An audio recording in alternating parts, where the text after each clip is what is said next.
కొందరు రచయితలు జీవితమంతా కూడా పుంఖానుపుంఖంగా రచనలు చేస్తూనే ఉంటారు. వారితో పాటే వారి జ్ఞాపకాలు కాలగర్భంలో కలిసిపోతాయి. కొందరు తన మనస్సుని పేజీల్లో విప్పుతారు, చరిత్ర వారిని గుండెల్లో పొదుక్కుంటుంది. ఒక ఆవిడ 99 సంవత్సరాల క్రితం పుట్టింది. 35 సంవత్సరాలు ఏవీ రాయాలనుకోలేదు. తన 35వ ఏట తన అనుభవాల జ్ఞాపకాల్లోంచి ఇద్దరి పసివారి మనసుల్లో ఆలోచనల రూపంలో ఓ నవల పుట్టింది. ఆ నవల ఆవిడికి, ఆవిడి దేశానికి, ఈ శతాబ్దపు నవలా సాహిత్యానికి మకుటాయమానం అయింది. ఆ రచయిత్రి పేరు హార్పర్ లీ. నల్లవారి పట్ల ఎక్కువ వివక్షతో ఉన్న అలనాటి అల్బామా మన్రోవిల్లీ ప్రాంతాల్లో ఓ నల్లవాడు తెల్లమ్మాయిని మానభంగం చేశాడన్న తప్పుడు కేసుని నల్లవాడి తరఫున వాదించిన తెల్లలాయరి కథ ఇతివృత్తాంతం. అసలు లీ నవలే రాయాలనుకోలేదు. నిజానికి ఎలా రాయాలో తెలియదు. ఓ శీతాకాలం సాయంత్రం తను రాసిన తనకి నచ్చక చేతిలో ఉన్న రచనల్ని కిటికీలోంచి మంచులోకి పారేసింది. ఆవిడ స్నేహితురాలు నచ్చచెప్పి ఆ కాగితాల్ని మళ్లీ వెనక్కి తెప్పించింది. ఎట్టకేలకు తన 31వ ఏట ఓ నవల రూపుదిద్దుకుంది. ఆ నవల పేరు to kill A mocking bird. ప్రపంచంలో 30 మిలియన్లకు పైగా కాపీలు అమ్ముడుపోయింది. అమెరికాలో 74% స్కూళ్లలో పాఠ్యపుస్తకం అయింది. పులిచెర్ బహుమతిని దక్కించుకుంది. 1998లో లైబ్రరీ జనరల్ ఈ నవల్ని ఈ శతాబ్దపు గొప్ప నవలగా అభివర్ణించింది. తర్వాత లీ 54 సంవత్సరాలు ఏవీ రాయలేదు.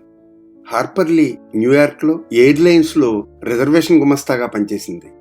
అప్పటి ఆమె పాపులారిటీకి గొప్ప ఉదాహరణ 1956లో ఓ అభిమాని 1 సంవత్సరానికి సరిపడేలా డబ్బులు పంపుతూ, ఓ సంవత్సరం పాటు మీ ఉద్యోగానికి రాజీనామా చేసి రచనలు చేయండి, క్రిస్మస్ శుభాకాంక్షలు అన్నాడు. 1962లో ఈ నవల్ని హాలీవుడ్లో సినిమాగా తీశారు. గ్రెగరీ పెక్ లాయర్ పాత్రను పోషించాడు. అమెరికా సినీ రంగ చరిత్రలో గొప్ప సంచలనం సృష్టించింది. కాసుల వర్షం కురిపించింది. ఆ చిత్రానికి 3 ఆస్కార్ బహుమతులు, ఉత్తమ నటుడిగా గ్రెగరీ పిక్కి ఆస్కార్ బహుమతి లభించింది. ఆవిడ కీర్తి ప్రతిష్టలన్నా 10 మందిలోకి రావడం అన్నా బొత్తిగా ఇష్టం లేదు. సభల్లో పాల్గొనడం, అవార్డులు తీసుకోవడం ఆవిడకి నచ్చదు. ఆవిడ పెళ్లి చేసుకోలేదు. 2011లో ఆవిడ ఓ ఆస్ట్రేలియా పత్రికా సంపాదకుడితో మాట్లాడుతూ, ఇక నేనెప్పుడు రచనలు చేయను, దానికి 2 కారణాలు. 1, ఎంత డబ్బిచ్చినా నా నవల కారణంగా నా మీద వచ్చిన ఒత్తిడి, ప్రచారణ నేను తట్టుకోలేను. 2, నేనేం చెప్పాలనుకున్నానో చెప్పేశాను, దాన్నే మళ్లీ మళ్లీ చెప్పడం నాకు ఇష్టం లేదు అన్నారు. 2006 మే 7న ప్రపంచ ప్రఖ్యాత ఓప్రా విన్ఫ్రీకి ఉత్తరం రాస్తూ, 75 సంవత్సరాల తర్వాత ల్యాప్టాప్లు, సెల్ ఫోన్లు, ఐప్యాడ్లు మునిగి తేలుతున్నారు తమ మెదడులను ఖాళీ చేసుకుని, కానీ నేను ఇంకా పుస్తకాల మధ్యలోనే ఉన్నానన్నారు. 3 అమెరికా అధ్యక్షులు ఆమెని తమ దేశపు అత్యున్నత గౌరవంతో సత్కరించారు. ఆమె ఇంకో నవల రాశారు, గో సెట్ ఏ వాచ్మ్యాన్. మొదటి రోజుల్లోనే 2 కోట్ల కాపీలు అమ్ముడుపోయింది.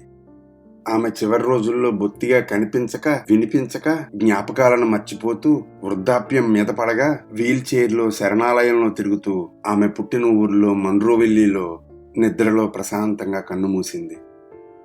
కొందరు చరిత్రలు సృష్టిస్తారు, కొందరు తెర వెనకే జీవించి ఏకాకి జీవితం గడిపి ఒంటరి జీవితాన్ని చరిత్ర చేసుకుంటారు. కాలం మానవ మనోఫలకం మీద చెక్కిన విపర్యయం కూడా చరిత్రే.